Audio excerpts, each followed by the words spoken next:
Good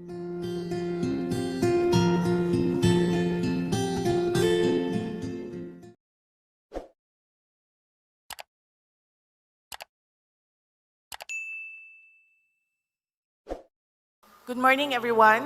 Maayong buntag sa inyong tanan.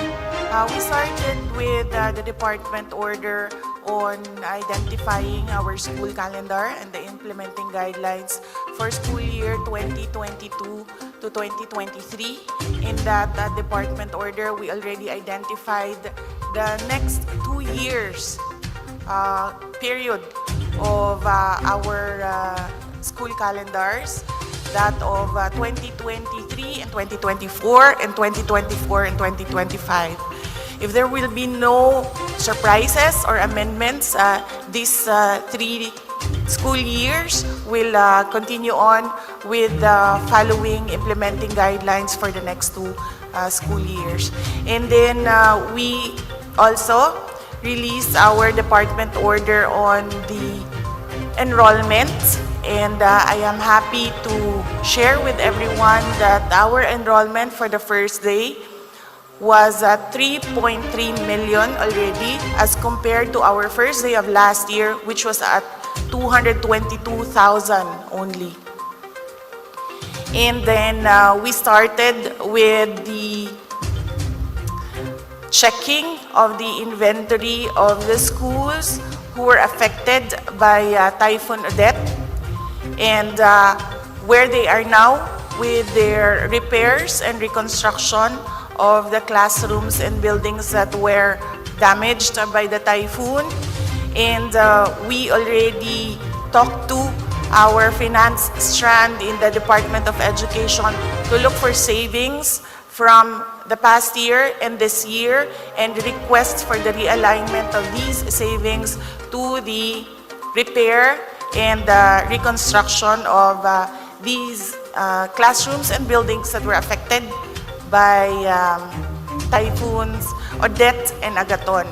And whatever is remaining from, whatever is lacking from these repairs, we will request the Department of Public Works and Highways to assist the Department of Education.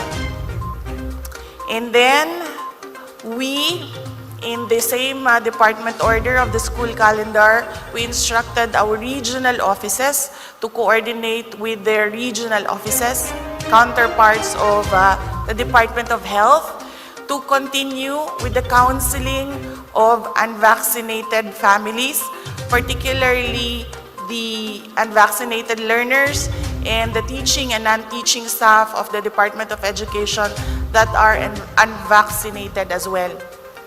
And once the counseling is successful, they initiate mobile vaccinations in our schools for those who have given their consent to be vaccinated.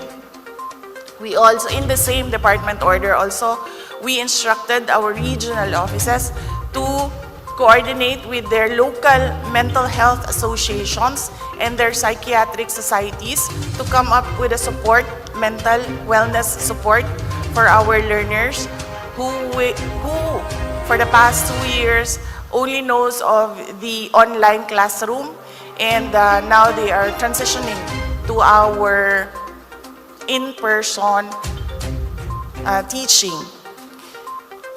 In the same department order as well, we introduced a transition period for all our schools. We did not directly impose upon them to begin a 5-day in-person classes for their schools. We allowed them to conduct a blended learning mode, which is combined with in-person and distance learning. And then we are set to start our Brigada Eskwela and seek out our partners, private sector partners, and our Adopt a School partners. We intend to start this on August 1. Everyone is invited to join and participate in your respective Brigada Eskwela in your respective localities. Ang dami, ma'am. Dami Wala pang 1 month? ma'am, actually, pero yun na lang muna. Bravo, bravo. I think that's the benefit of having a former mayor for education secretary is the crisis response. It's also immediately addressed. The president has expressed support in the review of the K-12 curriculum to address possible jobs mismatches.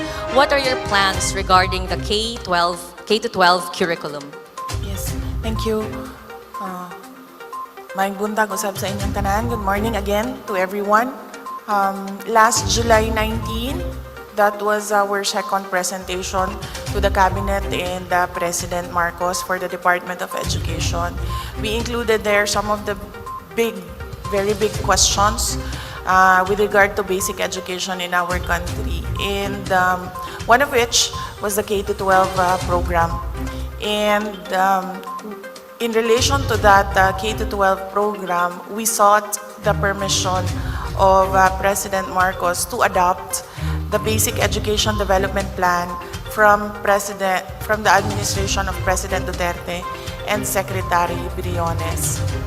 In that Basic Education Development Plan, it is already included therein the need to review the K-12 program of the Department of Education. And Secretary Briones already initiated the review of grades kinder to grade 10. And they are about to finish and wrap up and make their report on the review on kinder to grade 10. And my administration will start the review on grades 11 to 12. In grades 11 to 12, I already sought the advice of my newfound friend. We have a very good synergy, Secretary Laguesma of the Department of Labor, who is holding TESDA because senior high school has a TVET track. And this is one of the big questions with regard to the senior high school program.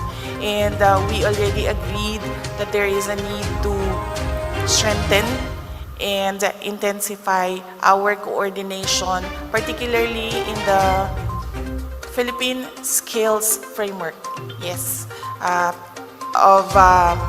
between the Department of Labor and Employment and the Department of Education.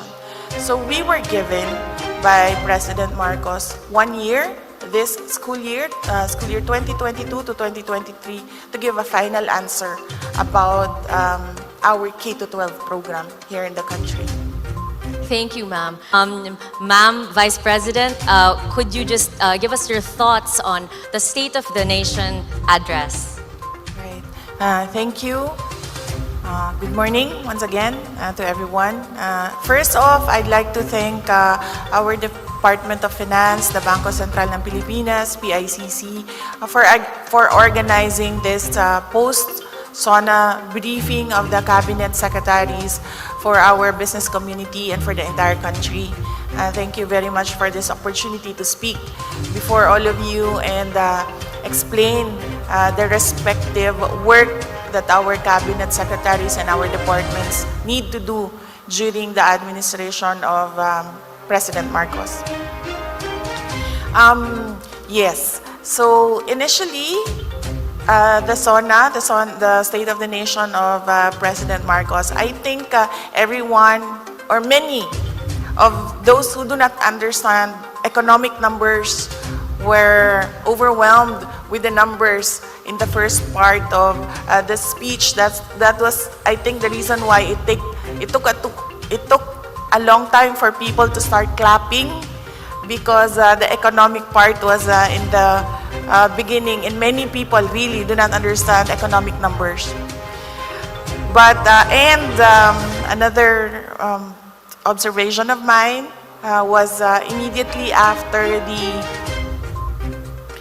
speech of the president. While I was going home, I was talking to one of our writers in my office, and I told him that I really liked how the speech was written, because I do not write that way, and I truly appreciated the form that speech was composed. And as a cabinet secretary, and one who is the other half of the unity team, I would say that the State of the Nation of address of President Marcos was on point and perfect.